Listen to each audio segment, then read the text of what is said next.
अस्सलाम वालेकुम class. Last lecture में जो था वो हमने स्टार्ट किया था थर्मल पोल्यूशन। हमने थर्मल पोल्यूशन देखा था कि थर्मल पोल्यूशन क्या होती है, फिर हमने उसके डिफरेंट जो है वो कॉजेज़ और सोर्सेज देखे थे, देन हमने उसके इफेक्ट्स डिस्कस किए थे और एट द एंड जो है हमने उसका इम्पैक्ट और फिर कंट्रोल मेजर्स डिस्कस की थी। आज का जो हमारा टॉपिक है वो है सॉइल पोल्यूशन। हम देखेंगे कि सॉइल पोल्यूशन क्या है, कौन कौन सी उसकी मेजर कॉजेज़ हैं, कितनी टाइप्स है सॉइल पोल्यूशन की और कौन कौन से इफेक्ट कॉज करती है और किस तरह से जो है हम सॉइल पोल्यूशन को कंट्रोल कर सकते हैं ताकि जो हमारा इन्वायरमेंट है हम उसको मेंटेन रख सकें। तो आज का हमारा जो टॉपिक है वो है सॉइल पोल्यूशन। ठीक है, सॉइल पोल्यूशन को देखने से पहले हम ये देखेंगे कि सॉइल बेसिकली है क्या। सॉइल क्या है, हम कहते हैं कि जो हमारी अर्थ की टॉप लेयर है वो हमारी क्या कहलाती है,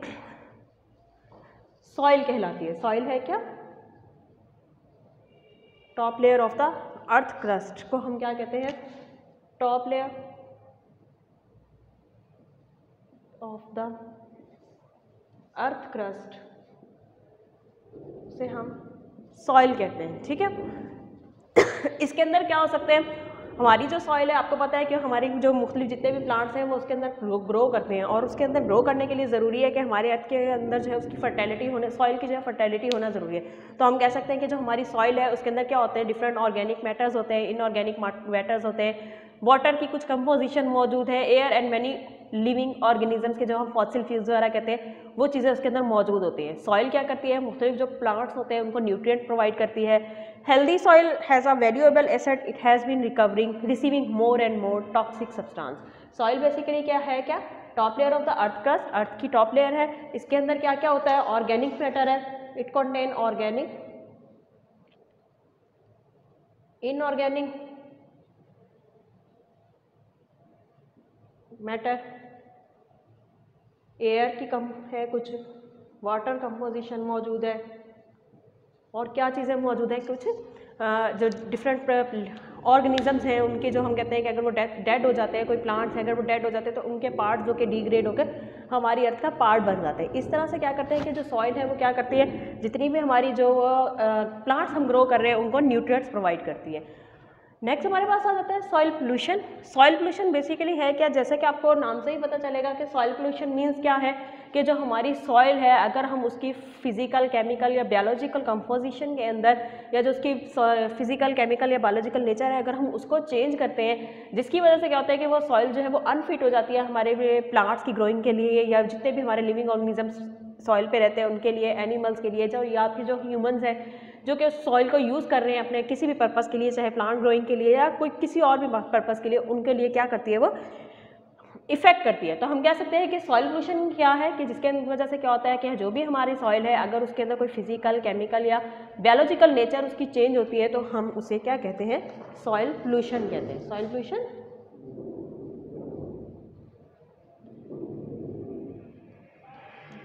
change in biological, chemical and physical nature of soil.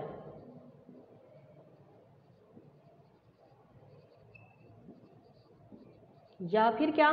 कि इसके अंदर कोई भी चीज़ का सब्सटेंस का किसी का भी शामिल हो जाना, मतलब क्या हो सकते हैं कि सॉइल्स के अंदर अगर कोई टॉक्सिक कंपाउंड शामिल हो जाते हैं, कोई केमिकल शामिल हो जाते हैं, कोई साल्ट्स जो है वो उसके अंदर मिक्स हो जाते हैं, कोई रेडियो एक्टिव मटीरियल या फिर डिजीज़ कॉजिंग एजेंट्स अगर जो है वो सॉइल के अंदर मिक्स हो जाते हैं और उसके अंदर परसिस्ट करते हैं लॉन्ग टाइम के लिए तो वो क्या करते हैं, सॉइल पोल्यूशन कॉज करते हैं। इसके अलावा this pollution decrease soil quality, disturb the soils natural balance. अगर हम कहते हैं कि सॉइल की किसी भी केमिकल, फिजिकल या बायोलॉजिकल नेचर में चेंज आएगा, किस वजह से, किसी भी टॉक्सिक कंपाउंड की वजह से, किसी भी जो है वो डिजीज कॉजिंग एजेंट की वजह से, केमिकल्स की वजह से या साल्ट्स की वजह से या कोई रेडियो एक्टिव मटेरियल के शामिल हो जाने की वजह से, तो वो क्या करेंगे कि जो सॉइल की क्वालिटी है उसको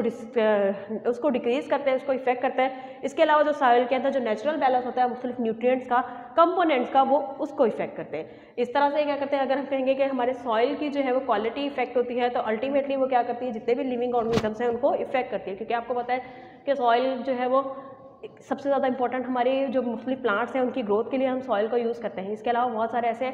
हमारे कहते हैं कि लिविंग ऑर्गेनिज्म है जिनका हैबिटेट जो है हम कहते हैं कि सॉइल होता है। अगर सॉइल की क्वालिटी के अंदर चेंज आएगा, सॉइल की जो physical chemical biological nature change होगी तो वो क्या कहलाएगी, सॉइल पोल्यूशन कहलाएगी। और अल्टीमेटली वो क्या करेगी, जितने भी अगर कोई लिविंग ऑर्गेनिजम्स जो इंटरैक्ट करते हैं सॉइल के साथ, तो या हम अपने जिस तरह से हम कह रहे हैं कि हम प्लांट्स ग्रोइंग कर रहे हैं तो उनकी ग्रोथ पे इफेक्ट होगा, उनकी ग्रोथ रिटार्ड हो सकती है, हो सकता है जो हमारी सॉइल है उसकी फर्टिलिटी डिक्रीज हो जाए, तो जितनी यील्ड हम डिमांड कर रहे हैं, कुछ एरिया से हमें यील्ड आ सकती है, वो इफेक्ट हो सकती है। नेक्स्ट हम देखेंगे कि major sources of soil pollution कौन कौन से हैं, कि कौन कौन से ऐसे सोर्सेज हैं जो कि क्या करते हैं सॉइल पोल्यूशन कॉज करते हैं।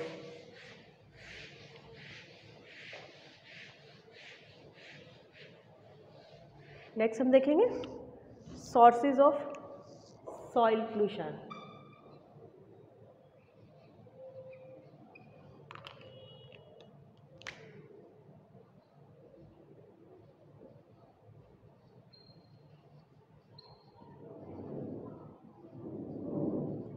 ठीक है, कौन कौन से ऐसे सोर्सेज हैं जो कि सॉइल पोल्यूशन कॉज करते हैं, जिसमें फर्स्ट वन है pollutants like acids washed of from the atmosphere. Different आपको पता है हमने पिछले जितने भी जो है वो पोल्यूशन की कॉजेज डिस्कस किए हैं उसमें हमने एसिड रेन जो है वो डिस्कस किया। और एसिड रेन में हमने क्या कहा था कि हमारे जब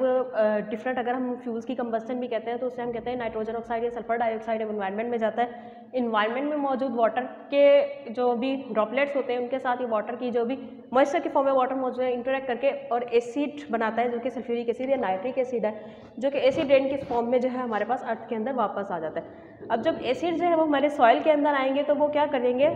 सॉइल पोल्यूशन कॉज करेंगे। तो फर्स्ट वन जो सोर्स हो सकता है वो क्या है, pollutants like acids washed from atmosphere. First हमारा सोर्स क्या है सॉइल पोल्यूशन का, पोल्यूटेंट्स like acids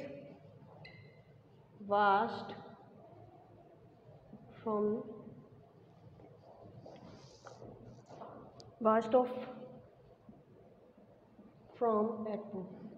एटमॉस्फेयर से जो कि क्या करते हैं हमारी ज़मीन में शामिल हो जाते हैं। और एटमॉस्फेयर से किसके थ्रू, जो एसिड रेन आती है। सेकेंड जो उसके पास हमारे पास हो जाता है पेस्टिसाइड्स और हर्बिसाइड्स, जो कि हम क्या करते हैं फील्ड्स के अंदर स्प्रे करते हैं। पेस्टिसाइड्स हम कहते हैं कि डिफरेंट जो पेस्ट होती हैं उनको किल करने के लिए। हर्बिसाइड्स अगर हम कहें कि कोई ऐसे जड़ी बूटियां हैं या कोई ऐसी हर्ब्स हैं जो कि अनडिमांडेड है, अनरिक्वायर्ड है, जिनको हम नहीं चाहते कि वो प्लांट्स उस एरिया में ग्रो करें, क्योंकि अगर ऐसी हर्बिसाइड्स ग्रो करेंगी तो ऑब्वियसली वो जो प्लांट्स के जो एसेंशियल न्यूट्रिएंट्स हैं वो उनको एब्जॉर्ब करती हैं, यूज़ करते हैं। तो अनवांटेड जितने भी प्लांट्स होते हैं, जितने भी हर्ब्स होते हैं, उनको ख़त्म करने के लिए हम क्या करते हैं डिफरेंट पेस्टिसाइड्स और हर्बिसाइड्स का स्प्रे करते हैं फील्ड्स के अंदर। Use of pesticides and pesticides spray भी जो है वो क्या है एंड अदर सोर्स है सॉइल पोल्यूशन का, क्योंकि पेस्टिसाइड्स और हर्बिसाइड्स का जब हम स्प्रे करेंगे तो वो अल्टीमेटली कहाँ होगा, हमारे सॉइल को जो है वो इफेक्ट करेगा। Excessive use of artificial fertilisers, हम क्या करते हैं अपने जो अर्थ है उसकी न्यूट्रिशन कैपेसिटी को बढ़ाने के लिए या भी जो भी प्लांट्स हैं उनकी प्रॉपर यील्ड को इंक्रीज करने के लिए, उनकी ग्रोथ को बढ़ाने के लिए हम क्या करते हैं आर्टिफिशियल फर्टिलाइजर्स यूज़ करते हैं।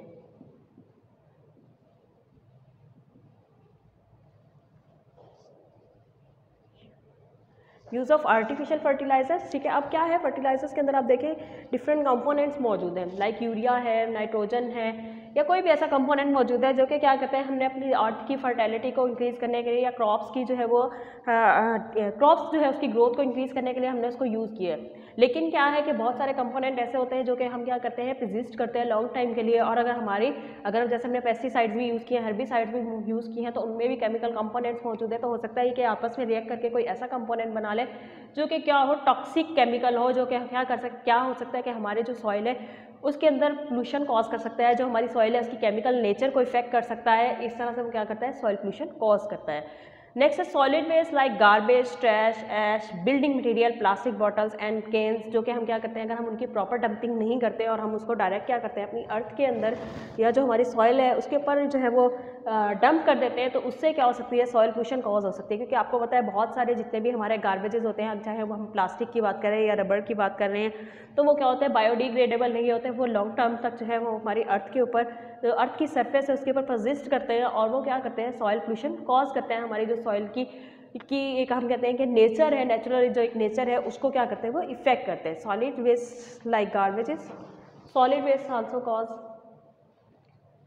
Solid waste. नेक्स्ट जो सोर्स है वो कौन सा है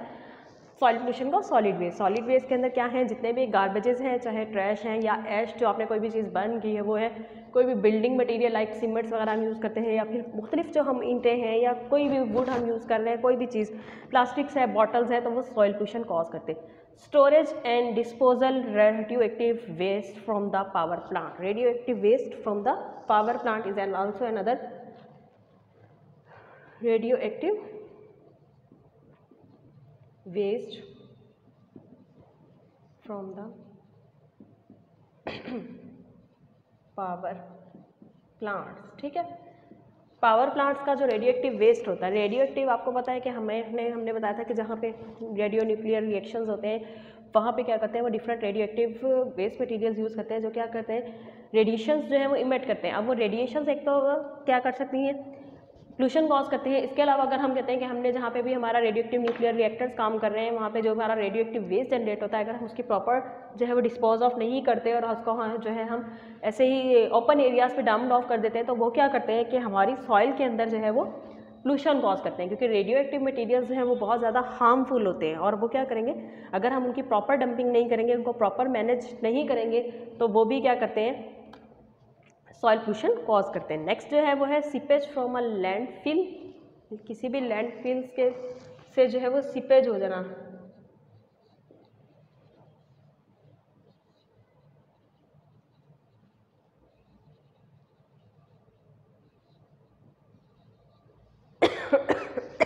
लैंडफिल का सीपेज जो है उससे भी वाटर पोल्यूशन होती है। उसके बाद नेक्स्ट है discharge of industrial waste into the soil, industrial waste है another cause of soil pollution. Industrial waste आपको पता है डिफरेंट इंडस्ट्रीज काम कर रही हैं, चाहे हम वो कोई पेस्टिसाइड्स कह लें, चाहे वो कोई हम फर्टिलाइजर्स कह लें, चाहे जो है वो हम कोई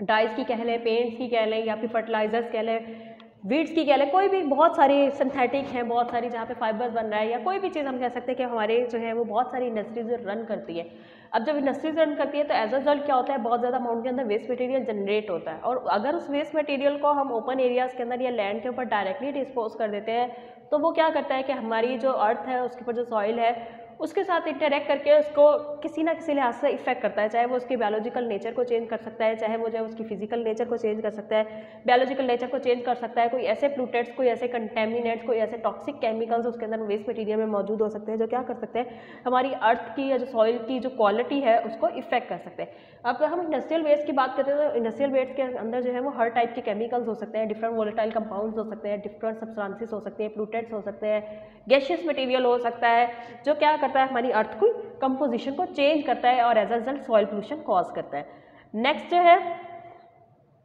percolation of contaminated water into the soil. ठीक है, परकुलेशन ऑफ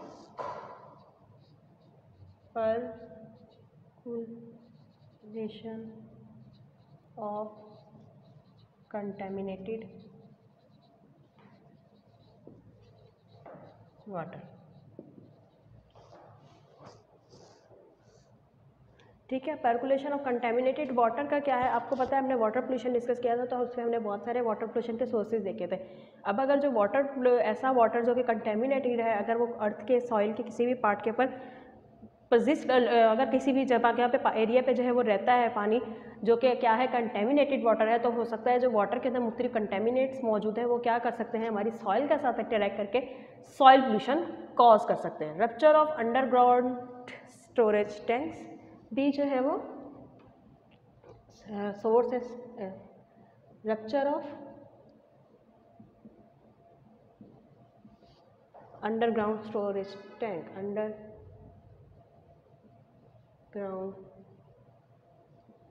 स्टोरेज टैंक। ठीक है, क्या किए गए हैं, अब कोई जो है वो इस तरह के टैंक यूज़ किए गए हैं जिनके अंदर क्या है मुख्तलिफ चीज़ों को स्टोर किया हुआ है। लाइक अगर मैं कह दूँ कि कोई ऑयल को स्टोर किया गया था या कोई डिफरेंट केमिकल कंपोनेंट्स को स्टोर किया गया, अगर वो अंडरग्राउंड ज़मीन के नीचे रप्चर हो जाते हैं तो वो जितनी भी चीज़ जो हमने टैंक के अंदर स्टोर की हुई थी वो हमारी ज़मीन के क्रस्ट के अंदर, ज़मीन के अंदर या जो सॉइल है उसके अंदर जो है वो शामिल हो जाती है। अब जब वो शामिल होगी तो ऑब्वियसली क्या करेगी, जो भी हमारी सॉइल है उसकी प्रॉपर्टीज़ को इफेक्ट करेगी और क्या करती है, सॉइल पोल्यूशन कॉज करती है। इसके अलावा क्या है, डिफॉरेस्टेशन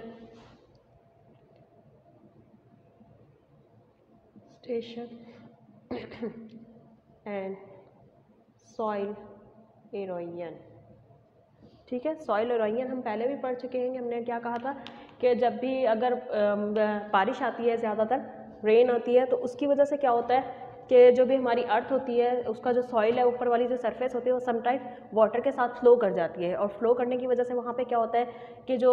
गड्ढे टाइप या कटाव जो है वो पैदा हो जाता है जिसे हम सॉइल इरोजन कहते हैं। अब सॉइल इरोजन का इफेक्ट क्या है या सॉइल पोल्यूशन कैसे कॉज करती है कि जब हम कहते हैं कि अर्थ की जो अपर सरफेस अगर फ्लो कर जाएगी तो उसके अंदर बहुत सारे न्यूट्रिएंट्स मौजूद हो सकते हैं जो क्या करेंगे उसके साथ वाश्ड ऑफ हो जाते हैं, या फिर हम ये कह सकते हैं कि सॉइल इरोजन की वजह से जो अर्थ की या जो सॉइल की अपनी जो एक उसकी क्वालिटी थी या जो उसकी हम कह सकते हैं कि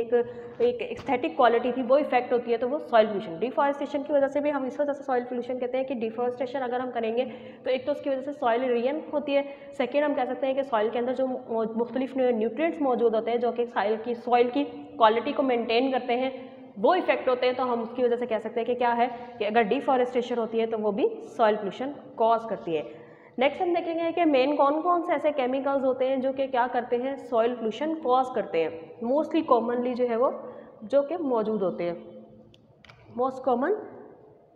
soil pollution causing chemical, most common chemicals. ठीक है, कॉमन केमिकल्स जो कि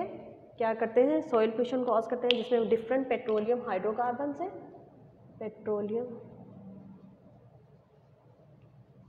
हाइड्रोकार्बन आपको पता है कि जो हाइड्रोजन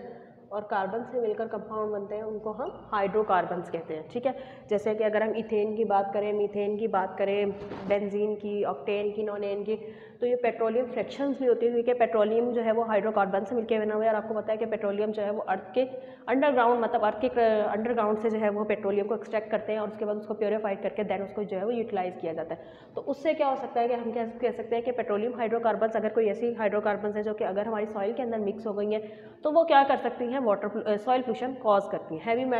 मेटल्स का हम इस्तेमाल करते हैं,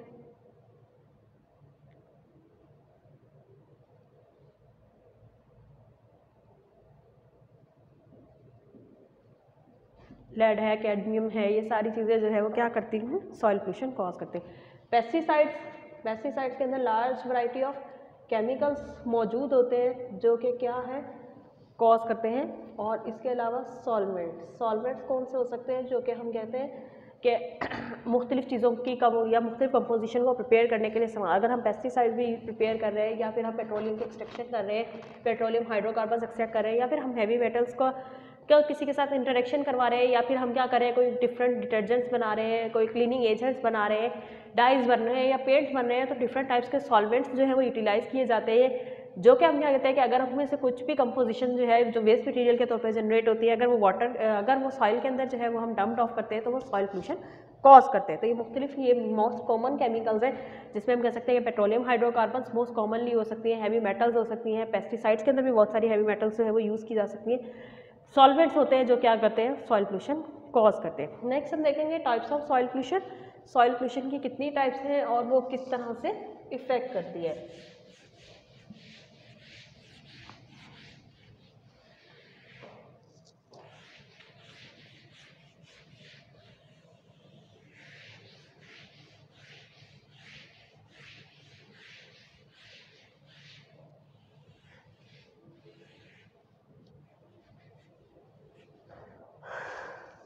नेक्स्ट हमारे पास क्या है, types of soil pollution.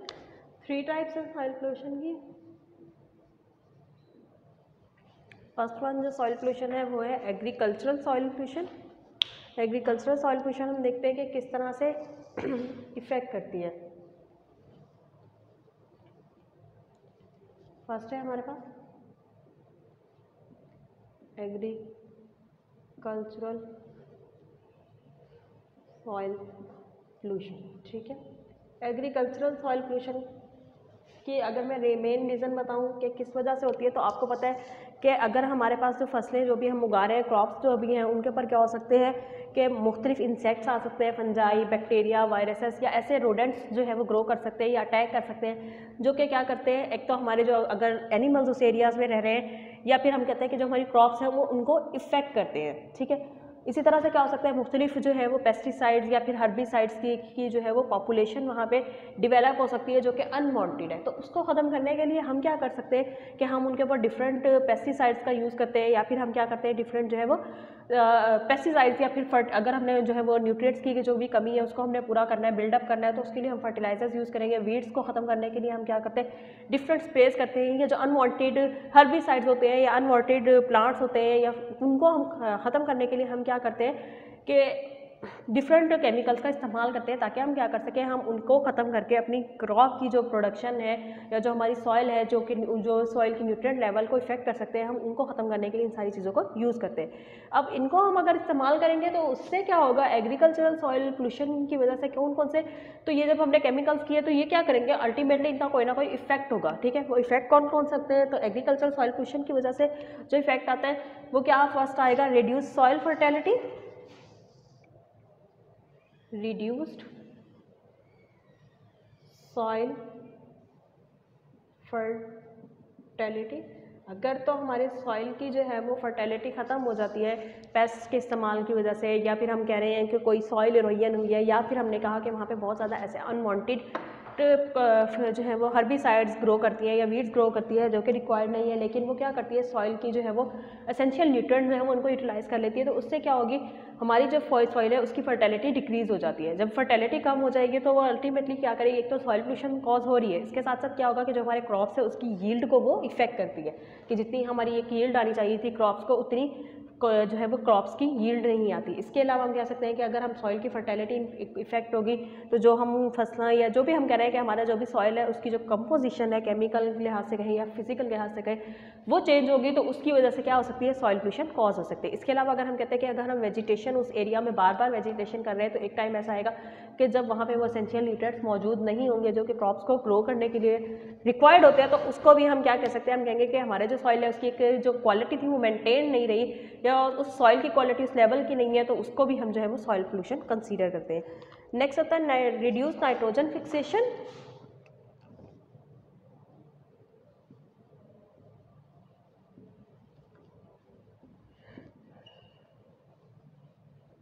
Nitrogen fixation basically होता क्या है कि हमारी जो सॉइल है उसके अंदर बहुत सारे ऐसे बैक्टीरियाज, माइक्रो ऑर्गेनिजम्स हैं जो क्या करते हैं, हमारी अर्थ के एटमॉस्फेयर के अंदर से नाइट्रोजन को लेके उसको जो है वो कन्वर्ट करते हैं अमोनिया में, और देन यूरिया की फॉर्म में कन्वर्ट करके उसको क्या करते हैं, जो हमारी सॉइल होती है उसकी फर्टिलिटी को इंक्रीज करते हैं, मतलब एसेंशियल न्यूट्रिएंट्स को प्रोवाइड करने में हेल्प करते हैं। लेकिन अगर हम कहते हैं कि हमारी जो सॉइल है उसकी फर्टिलिटी इफेक्ट हुई है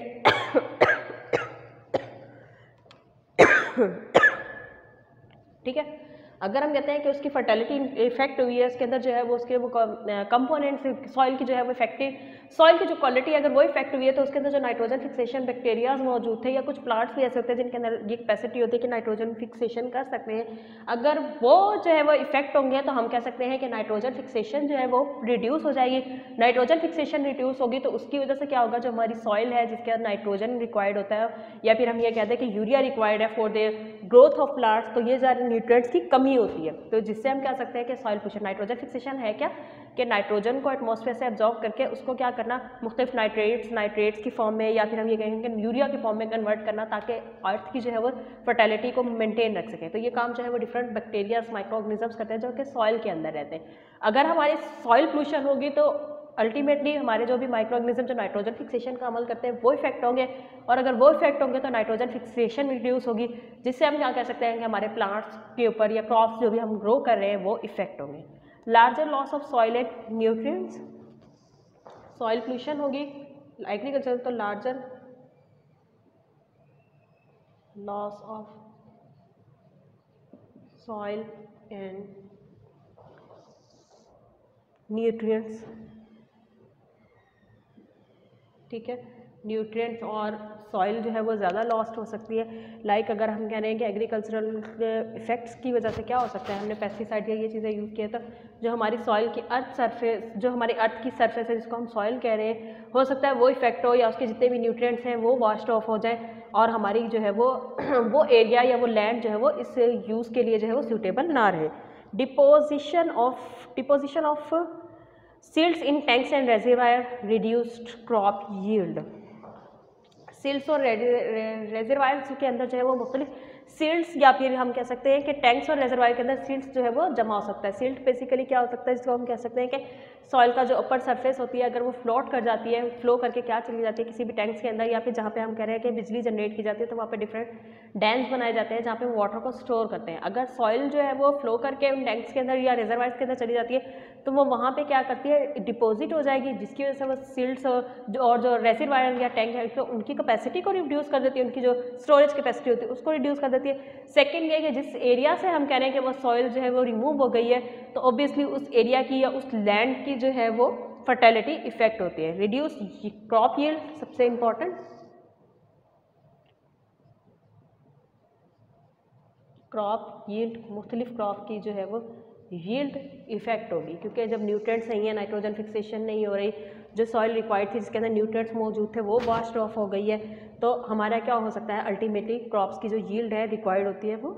इफेक्ट करती है। वजूहात इसकी क्या क्या है एग्रीकल्चर सॉइल पोल्यूशन के, जिसमें हमने क्या कहा था कि एक्सेसिव यूज़ ऑफ फर्टिलाइज़र, अगर हम फर्टिलाइजर्स का इस्तेमाल ज़्यादा करते हैं तो ये इफेक्ट कर सकते हैं, या फिर हम क्या करते हैं अगर हम पेस्टिसाइड्स का इस्तेमाल करते हैं तो उससे क्या हो सकती है, हमारी एग्रीकल्चरल सॉइल पोल्यूशन हो सकती है, जिससे हमारे पास ये सारे इफेक्ट्स आ सकते हैं। नेक्स्ट जो टाइप थी पोल्यूशन की वो हमारे पास क्या है, इंडस्ट्रियल सॉइल पोल्यूशन।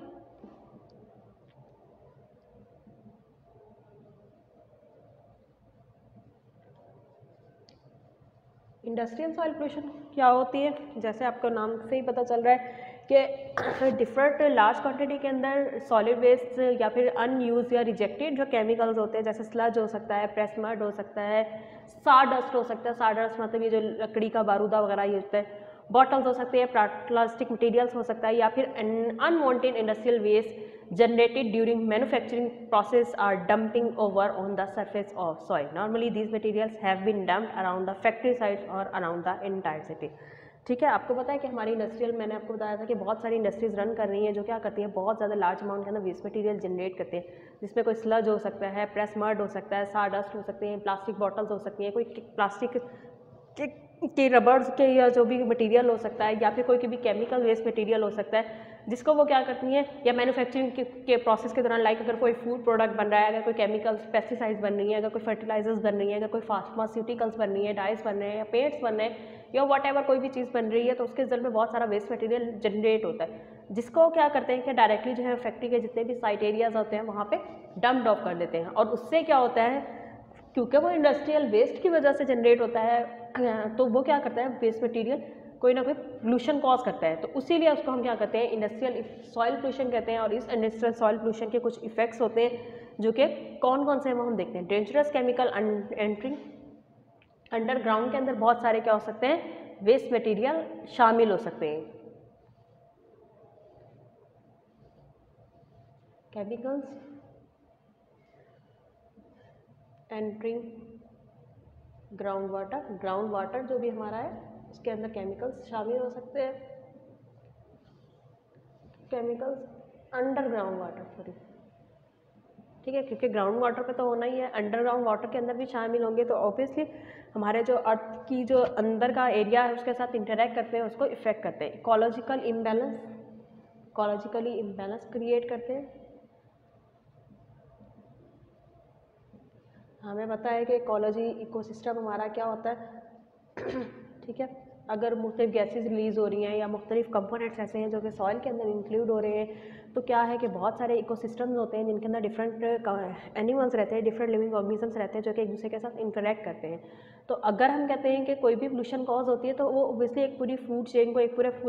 पूरे इकोसिस्टम को इफेक्ट कर सकते हैं, जिसकी वजह से क्या हो सकता है, इकोलॉजिकल इम्बैलेंस क्रिएट हो सकता है। अगर हम कहते हैं कि कोई भी ऐसा केमिकल है जो किसी एक खास किस्म की स्पीशीज़ को इफेक्ट करता है, अगर उस स्पीशी को इफेक्ट करेगा, अगर वो स्पीशीज़ की जो है वो इफेक्ट कर रहा है, उसकी जनरेशन को इफेक्ट कर रहा है, तो हम कह सकते हैं कि एक पूरे का पूरा जो इकोलॉजिकल बैलेंस मेंटेन हुआ था वो उसको इम्बैलेंस करता है। Release of फ्लूटेंट gases,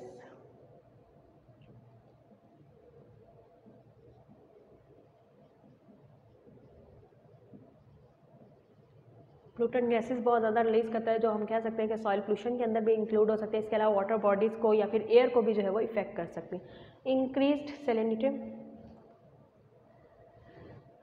increased salinity, salinity मतलब साल्ट की अमाउंट्स को जो है वो इंक्रीज़ कर देता है। अगर हमने मटीरियल को जो है वो लैंड के ऊपर डंप ऑफ किया तो मुख्तलिफ केमिकल्स कंपोनेंट्स मौजूद है, मुख्तलिफ साल्ट्स मौजूद हैं। जब हमारी अर्थ के ऊपर जो सरफेस है, सॉइल है, उसके अंदर मुख्तलिफ साल्ट्स की अमाउंट ज़्यादा हो जाती है, तो वो भी क्या करती है कि जो हम कहते हैं कि एक सॉइल की क्वालिटी थी, जो एक बैलेंस क्वालिटी थी, वो उसने उसको इफेक्ट कर दिया। ठीक है, तो उससे क्या हो सकती है सॉइल पोल्यूशन काज होती है। और वो सॉइल पोल्यूशन जो कि सैलिनिटी की वजह से हुई है, वो क्या करेगी, इफेक्ट करती है सॉइल की। जब उसने क्वालिटी को डिस्टर्ब कर दिया तो वो क्रॉप्स को भी इफेक्ट करेगी। जो भी अगर कोई लिविंग ऑर्गेनिजम्स उस एरिया में उस सॉइल के ऊपर सर्वाइव कर रहे हैं, उनको इफेक्ट करती है। रिड्यूस्ड वेजिटेशन, हो सकता है कि सॉइल जो है वो वेजिटेशन को भी इफ़ेक्ट करे। वेजिटेशन मतलब जो हम ग्रोथ करवाते हैं डिफरेंट वेजिटेबल्स की या चीज़ों की मुख्तलिफ की, तो उनको जो है वो क्या कर सकती है, ये इफ़ेक्ट कर सकती है। हमारी वेजिटेशन की जो अमाउंट है हो सकता है वो कम हो जाए। सॉइल के जो हम कहते हैं एसेंशियल न्यूट्रिएंट्स नहीं रहे, या सैलिनिटी की वजह से जो है वो सॉइल की कंपोजिशन चेंज हो गई है, केमिकल नेचर चेंज हो गई है, तो उसकी वजह से जो वेजिटेशन जितनी हो सकती थी उतनी नहीं हुई, तो वो इफ़ेक्ट हो सकती है। ठीक है, जो थर्ड हमारे पास टाइप है वो है urbanisation soil pollution.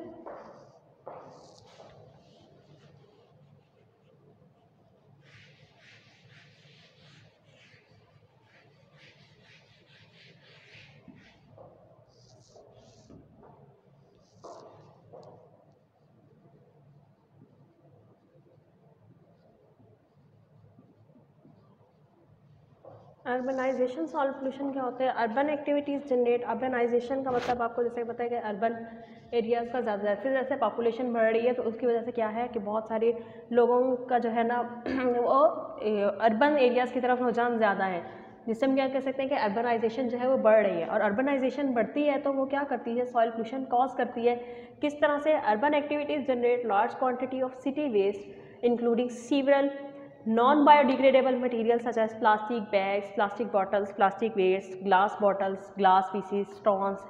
cement pieces. It is uncollected, they cause soil. आपको पता है कि अर्बन एक्टिविटीज़ जितनी ज़्यादा अर्बनाइजेशन होगी, अर्बन एक्टिविटीज़ बढ़ेंगी, जिससे क्या करेंगे, लार्ज अमाउंट के अंदर सिटी वेस्ट जनरेट होता है। सिटी वेस्ट डिफरेंट फॉर्म में हो सकता है, बायोडिग्रेडेबल, नॉन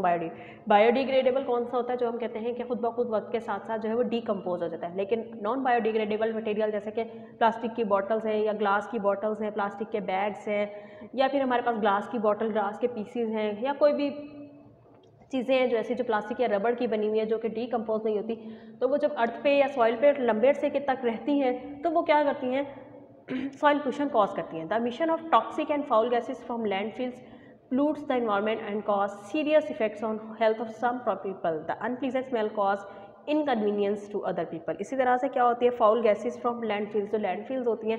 जहाँ पे हम कहते हैं कि हम अपना गार्बेज या फिर जो भी सीवेज वगैरह का भी पानी हम कह सकते हैं कि जहाँ पे जो है वो एक डंप ऑफ किया जाता है, वहाँ से मुख्तलिफ फाउल गैसेज इमिट होती हैं। फाउल केमिकल्स, फाउल गैसेज हो सकती है, या फिर ऐसे केमिकल कंपोनेंट्स जो है वो शामिल हो सकते हैं, जो क्या करते हैं कि हेल्थ को इफ़ेक्ट करते हैं।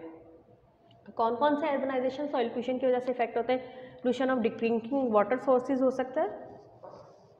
अगर हमारी सॉइल पोल्यूटेड होगी तो ऑब्वियसली हम कहते हैं कि उस एरिया पे कोई भी हमारे वाटर बॉडीज़ बनती हैं, ये वाटर का सोर्सेज के अंदर अगर हमारी वो सॉइल जो है वो इंक्लूड हो जाती है, शामिल हो जाती है, तो वो क्या कर सकती है, pollution of drinking water cause pollution of water, drinking water को जो है इफ़ेक्ट कर सकती है। पब्लिक हेल्थ प्रॉब्लम्स क्रिएट कर सकती है बहुत सारे, जैसे मैंने कहा कि फाउल गैसेस जनरेट हो सकती हैं।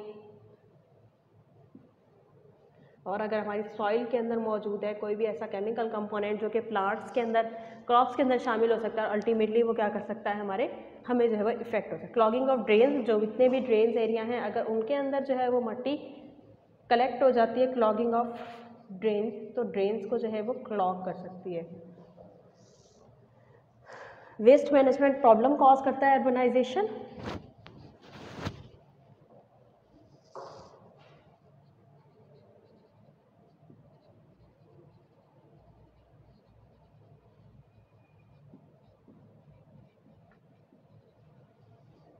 और foul smell and release of gases जो कि क्या कर सकती हैं, डिफरेंट डिजीजेस कॉज कर सकती हैं, respiratory problems, foul smell and release of gases,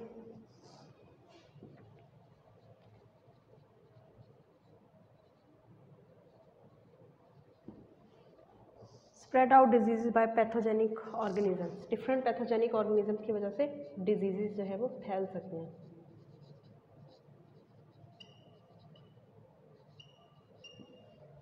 ठीक है, ये टाइप्स ऑफ डिफरेंट ये क्या हमने देखा, सॉइल पोल्यूशन के डिफरेंट टाइप्स देखी और फिर हमने उनके इफ़ेक्ट्स देखे। नेक्स्ट में जो है हम major effects of soil pollution discuss करेंगे और जो है वो इसको हम किस तरह से कंट्रोल कर सकते हैं, हम सॉइल पोल्यूशन को हम अपने नेक्स्ट लेक्चर में कंटिन्यू करेंगे। ठीक है, थैंक यू, अल्लाह हाफिज़।